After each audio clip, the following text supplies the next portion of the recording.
Welcome to my channel Ananda classroom. আমার channel Ananda ক্লাসরুমে তোমাদেরকে স্বাগত। তো আজকে আমি স্ট্যান্ডার্ড 2 এর ম্যাথামেটিক্সের 7 নাম্বার চ্যাপ্টার যেটা শেয়ার করতে চলেছি। তোমাদের যদি ভিডিওটা ভালো লাগে অবশ্যই চ্যানেলটাকে লাইক এবং সাবস্ক্রাইব করে দিও। অর্থাৎ এই চ্যাপ্টারটা যেটা আমি সলভ করতে চলেছি, তো এই চ্যাপ্টারের নাম হলো ফ্র্যাকশন। তো তোমরা দেখো ফ্র্যাকশন মানে কি? ফ্র্যাকশন মানে ভগ্নাংশ। দেখো ভগ্নাংশটা কি সেটা আমি সংক্ষেপে বলে দিয়েই আমি আমার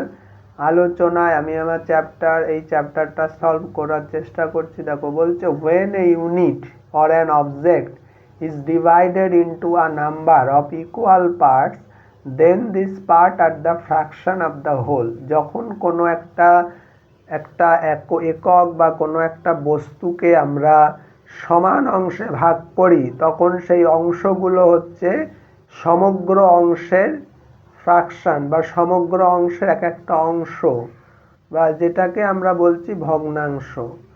তো দেখো এখানে যেমন বলছে যে we know that number 1 is the smallest number. আমরা জানি যে 1 হচ্ছে সব থেকে ক্ষুদ্রতম সংখ্যা, but we also use number small than 1। কিন্তু আমরা কিন্তু 1-এর থেকেও আরও ছোট সংখ্যা ব্যবহার করতে পারি। তো তাই দেখো কি বলছে যে if we divided an apple into 2 equal parts, যদি আমরা একটা আপেলকে দুটো সমান ভাগে ভাগ করি, then 1 part of the apple is called a half. তাহলে সেই অ্যাপেল বা আপেলের একটা অংশকে আমরা হাফ বলবো। So it is also written in 2/1, যেভাবে আমরা লিখতে পারি বা যেটাকে আমরা বলতে পারি 2/1 বা 1/2, তোমরা যেটাই বলো। So here 1 means 1 portion of 2 parts. তাহলে এখানে 1 মানে কি? এই দুটো অংশের একটা ভাগ বা একটা অংশ। And 2 means the total number of the division, যে ভাগ আমরা যেটাকে ভাগ করলাম সেটার সম্পূর্ণ অংশ হচ্ছে 2। So therefore 1/2 therefore 1/2 means 1 part out of 2 equal parts of the whole। অর্থাৎ দুটো সমান অংশের একটা অংশ ইকুয়াল টু, অর্থাৎ সমগ্র অংশ হচ্ছে 2, তার একটা পার্ট হচ্ছে 1। So in this fraction 1/2 is the upper digit is numerator. অর্থাৎ এই 2/1 বা যেটাকে আমরা বলছি 1/2 এর ওপরের যে ডিজিট বা সংখ্যাটাকে আমরা বলছি লব, and the lowest digit is said denominator, এবং নিচের অংশটাকে আমরা বলছি হর। সো 1 ইজ নামারেটর বা যেটা লব, আর 2 হচ্ছে ডিনোমিনেটর বা হর। তো এইবার আমরা অঙ্কে প্রবেশ করব। দেখো এর যে ফ্র্যাকশন বা এর যে অঙ্কগুলো আছে সেগুলো আমি ফ্র্যাকশন অঙ্কগুলো সলভ করার চেষ্টা করব। দেখো প্রথমে এক্সারসাইজ 12 এর যে এক্সপ্রেস অ্যাজ এ ফ্র্যাকশন অর্থাৎ ভগ্নাংশ হিসাবে প্রকাশ করতে হবে। তো দেখো প্রথমে কি বলছে, নাম্বার এ যেটা বলছে যে 1 পার্ট অফ 3 ইকুয়াল ডিভিশন, অর্থাৎ 3টে সমান ভাগের একটা অংশ 1/3।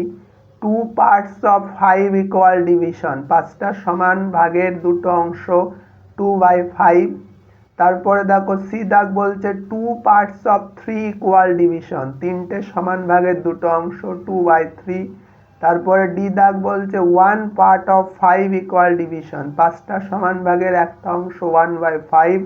আর ই দাগ দেখো বলছে 5 পার্টস অফ 5 ইকুয়াল ডিভিশন, অর্থাৎ 5টা ভাগের 5টা অংশ 5/5। তো এবার দেখো 2 দাগ যেটা বলছে find the value of the following, অর্থাৎ নিচের যে নাম্বারগুলো আছে বা নিচের যে সংখ্যাগুলোর মূল্য খুঁজে বের করতে, ভ্যালু খুঁজে বের করতে। তো দেখো প্রথমটা বলছে 2/3 অফ 12। আচ্ছা অফ মানে কি? এর বা গুণ। তাহলে দেখো 2/3কে আমরা যদি 12 দিয়ে গুণ করি, 3 4 12, 4 2 8। সেম ভাবে দেখো বি 1/3 অফ 18, 1/3কে 18 দিয়ে গুণ করলে হবে 3 6 18 6। তারপরে দেখো সি দাগ 3/5 অফ 15, 3/5কে 15 দিয়ে গুণ করলে হবে 3 5 15, 3 3কে 9 বা 9। তারপরে দেখো ডি দাগ 5/6 অফ 24, অর্থাৎ 5/6কে 24 দিয়ে গুণ করলে আসে 4 6 24 বা 4 5 20, তারপরে দেখো ই দাগ 2/5 অফ 25, অর্থাৎ 2/5কে যদি 25 দিয়ে গুণ করা যায় তাহলে আছে 2/5 গুণ 25, 5 5 25, 5 2 10, 10। তারপরে এফ দাগ দেখো 3/7 অফ 21, অর্থাৎ 3/7কে যদি 21 দিয়ে গুণ করা হয় 3 7 21, 3 3 9। তো এই হচ্ছে তোমাদের 2 দাগ। এবার দেখো তারপরের পেজে যেটা 3 দাগ নাম্বার, যেটা বলছে যে হুইচ ওয়ান ইজ গ্রেটার। আচ্ছা, গ্রেটার মানে কোনটা বড়, আর ইউজ, আচ্ছা এটা তোমরা জানো যে কোনটাকে লেস দেন বলে। এই যে প্রথম যে চিহ্নটা, এটাকে আমরা বলি গ্রেটার দেন, এটাকে লেস দেন, অর্থাৎ বড় সংখ্যাটাকে লেস দেন, গ্রেটার দেন হবে বড় সংখ্যার দিকে সবসময় গ্রেটার দেন, আর ছোট সংখ্যার দিকে লেস দেন হয়। তাহলে দেখো প্রথমে যেটা এ বলছে 4/5, 3/5, বড় কোনটা দেখো আমরা এইভাবে ভাগ করে বের করতে পারি। দেখো 5কে 40 দিয়ে ভাগ করলে 0.8 আসছে। আবার যদি আমরা 5কে 4/5, অর্থাৎ আমরা যদি এই 4টাকে একটা শূন্য নেওয়ার জন্য একটা দশমিক নিলাম 0.8, সেমভাবে এটা করলে আসছে 0.6। তো এটা কি হলো, তাহলে 4/5টা বড়, 4/5 greater than 3/5, 4/5 greater than 3/5। Same এরকম ভাবে করলে আসবে। তোমরা এইভাবেই করতে পারো অঙ্কগুলো, বা তোমরা এইভাবেই, এটাই সব থেকে সহজ প্রসেস, বা তোমরা এখানে দেখেও বুঝতে পারো কোনটা ছোট কোনটা বড়। তাহলে দেখো 5/6 গ্রেটার দেন 3/6, 2/5 লেস দেন 3/5। তারপরে দেখো তারপরে ডি দাগ হবে 2/5 লেস দেন 4/5, অর্থাৎ 2/5 হচ্ছে 4/5 থেকে ছোট। তারপরে দেখো পরেরটা যেটা হবে 3/6 গ্রেটার দেন 2/6, অর্থাৎ 3/6 হচ্ছে বড় 2/6 থেকে। তারপরে দেখো এফ দাগ যেটা হবে 3/7 গ্রেটার দেন 2/7, অর্থাৎ 3/7 হচ্ছে বড় 2/7 থেকে। দেখো ভাগ করলেও সেম ভাবে আসছে পয়েন্টে, তোমরা বুঝতে পারবে কিভাবে করা হয়েছে। আচ্ছা, এবার দেখো 4 দাগ বলছে arrange the fraction in increasing and decreasing order. দেখো প্রথমে আছে 2/5, 1/5, 3/5, 4/5। এটাকে আমরা যদি ভাগ করেও দেখতে পারি, দেখো প্রথমটা হচ্ছে 0.4, 0.2, 0.6, 0.8। তাহলে এটাকে যদি আমরা ডিক্রিজিং মানে কি, ডিক্রিজিং মানে হচ্ছে আমরা যদি এটাকে বড় থেকে ছোটর দিকে বড় থেকে ছোট হিসাবে যদি এটাকে সাজাই, বড় থেকে ছোট, তাহলে দেখো কেমন ভাবে সংখ্যাগুলো আসবে। দেখো 4/5, 3/5, 2/5, 1/5। সেম ভাবে আমরা যদি এটাকে ইনক্রিজিং মানে আমরা যদি এটাকে ছোট থেকে বড় হিসাবে যদি এটাকে এই সংখ্যাটাকেই সাজাই, তাহলে দেখো আসবে যেটা 1/5, 2/5, 3/5, 4/5। তো সেম ভাবে দেখো পরের অঙ্ক যেগুলো আছে এগুলো সেম ভাবেই তোমাদেরকে করতে হবে। দেখো পরে দেখো বি দাগ যেটা 3/6, 6/7, 2/7, 5/7, এটাকে আমরা ভাগ করলে এইভাবে পয়েন্টে আসবে। কেমনভাবে ভাগ করতে আমি তোমাদেরকে দেখিয়েছি, বা তোমরা সংখ্যাগুলো দেখেই বুঝতে পারো কোনটা বড় কোনটা ছোট। দেখো ডি পয়েন্ট, তাহলে ডিক্রিজিং আমরা যদি এটাকে বড় থেকে ছোটর দিকে সাজাই তাহলে দেখো আসবে 6/7, 5/7, 3/6, 2/7। তারপরে দেখো এটাকে সেম ভাবে যদি আমরা দেখো, তাহলে প্রথমটা বুঝলে যে তোরটা হবে 3/6, 6/7, 2/7, 5/7। এটাকে আমরা কিভাবে করলাম, 3/6, 6/7, 2/7, 5/7। দেখো ডিক্রিজিং অর্ডারে সাজালে এইভাবে আসলো।